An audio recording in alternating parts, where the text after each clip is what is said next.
Hello friends, welcome back to our channel Ganesh kitchen. ఇవాల్టి వీడియోలో super టేస్టీగా ఉండే రెస్టారెంట్ స్టైల్ చికెన్ కర్రీని ఎలా తయారు చేసుకోవాలో చూసేద్దాము. ఈ కర్రీ రైస్లోకి బాగుంటుందండి, అలాగే రోటీ, చపాతీ, నాన్లోకి ఇంకా బాగుంటుంది. చాలా ఈజీగా ప్రిపేర్ చేసుకోవచ్చు. మరి ఈ టేస్టీ రెస్టారెంట్ స్టైల్ చికెన్ కర్రీని ఎలా తయారు చేసుకోవాలో ఆ ప్రాసెస్ ఏంటో చూసేద్దాం. ముందుగా స్టవ్ మీద ప్యాన్ పెట్టుకొని ఇందులోకి 10 జీడిపప్పు పలుకులు, అలాగే 5-6 ఎండుమిర్చిని వేసి లో ఫ్లేమ్ మీద కొద్దిసేపు వేయించుకోవాలి. ఇందులో నూనె వేయాల్సిన అవసరం లేదండి. నూనె వేయకుండానే ఇలా ఒక 2-3 నిమిషాల పాటు డ్రై రోస్ట్ చేసుకోవాలి. ఇలా కొద్దిసేపు వేయించుకున్న తర్వాత ఇప్పుడు స్టవ్ ఆఫ్ చేసి కొద్దిగా చల్లారాక ఒక మిక్సర్ జార్లో వేసి ఈ విధంగా గ్రైండ్ చేసుకోవాలి. ఇప్పుడు ఇందులోకి 2 మీడియం సైజ్ టొమాటోలను తీసుకొని ఇలా ముక్కలుగా కట్ చేసుకొని వేసుకొని ఈ విధంగా మెత్తగా పేస్ట్ లాగా చేసుకొని పక్కన పెట్టుకోండి. ఇప్పుడు స్టవ్ మీద ప్యాన్ పెట్టుకొని ఇందులోకి ఒక పావు కప్పు నూనెను వేసుకొని వేడి చేసుకోవాలి. నూనె వేడిగా అయిన తర్వాత 2 పెద్ద ఉల్లిపాయలను తీసుకొని ఇలా చిన్న ముక్కలుగా కట్ చేసుకొని వేసుకొని మీడియం ఫ్లేమ్ మీద ఇవి లైట్ బ్రౌన్ కలర్లోకి వచ్చేంత వరకు వేయించుకోవాలి. చూసారు కదా, ఉల్లిపాయ ముక్కలు ఇలా లైట్ బ్రౌన్ కలర్లోకి వేగిన తర్వాత ఇప్పుడు ఇందులోకి 1 టేబుల్ స్పూన్ అల్లం వెల్లుల్లి పేస్ట్ని వేసుకొని పచ్చివాసన పోయేంత వరకు వేయించండి. అల్లం వెల్లుల్లి పేస్ట్ని ఫ్రెష్గా రుబ్బింది వేసుకున్నామంటే ఫ్లేవర్ చాలా బాగుంటుంది. అల్లం వెల్లుల్లి పేస్ట్ కూడా వేగిన తర్వాత ఇప్పుడు ఇందులోకి 1/2 టీ స్పూన్ పసుపు, 1 టేబుల్ స్పూన్ కారం, 1/2 టీ స్పూన్ ధనియాల పొడి, 1/2 టీ స్పూన్ గరం మసాలా పొడి వేసుకొని ఈ మసాలాలన్నింటినీ ఒకసారి చక్కగా కలుపుకొని లో ఫ్లేమ్ మీద పెట్టి ఒక 2-3 నిమిషాల పాటు ఈ మసాలాలను వేయించుకోవాలి.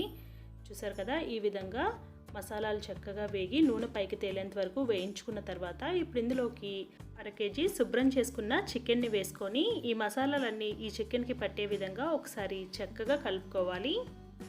ఇలా కలుపుకుంటున్నప్పుడే ఇందులోకి రుచికి సరిపడా ఉప్పును కూడా వేసుకొని కలుపుకోండి. చికెన్ చక్కగా త్వరగా ఉడికిపోతుంది. ఇలా అంతా కలుపుకున్న తర్వాత ఇప్పుడు మూత పెట్టుకొని మీడియం ఫ్లేమ్ మీద ఒక 10 నిమిషాల సేపు ఉడికించుకోవాలి. 10 నిమిషాల తర్వాత చూసారా, చికెన్ ఈ విధంగా మనకి సగం పైన ఉడికిపోతుంది. ఇప్పుడు దీన్ని ఒకసారి మెల్లిగా కలుపుకొని ఇందులోకి మనం ముందుగా గ్రైండ్ చేసుకున్న జీడిపప్పు, టొమాటో, ఎండుమిర్చి పేస్ట్ని వేసుకోవాలి. అలాగే ఒక పచ్చిమిర్చిని ముక్కలుగా కట్ చేసుకొని వేసుకొని ఇదంతా కలిసే విధంగా తిరిగి మళ్ళీ ఒకసారి చక్కగా కలుపుకోవాలి. చూసారు కదా, ఇలా మొత్తం అంతా కలిసే విధంగా కలుపుకున్న తర్వాత ఇప్పుడు మంటని లో టు మీడియం ఫ్లేమ్ మీద పెట్టుకొని 4-5 నిమిషాల పాటు ఈ చికెన్ని ఉడికించుకోవాలి. ఇలా చికెన్లోంచి నూనె పైకి తేలేంత వరకు ఉడికించుకుంటే సరిపోతుందండి.